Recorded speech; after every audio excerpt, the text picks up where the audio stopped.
em suốt đêm dài.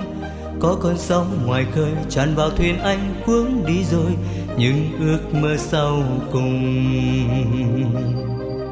Ngày chia tay anh một đời rêu phong, một lần sau cuối cho anh thấy mặt người. Cuộc sống vẫn tiếp nối vắng xa nhau, anh sống vô chừng. Còn gì đâu khi dòng đời chia hai, chỉ còn nước mắt ôm anh đến muôn đời. Những đêm tối trên miên còn một mình anh tiếc thương hoài những dấu yêu trong đời. Anh yêu em yêu say đắm không cần toàn tình, nghĩ suy làm chi.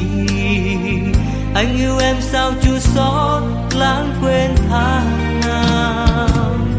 Chờ ngày em đến tiếng hát vút cao, chỉ còn tia nắng ấm áp bên đời. Cùng ngàn mây trắng lững lờ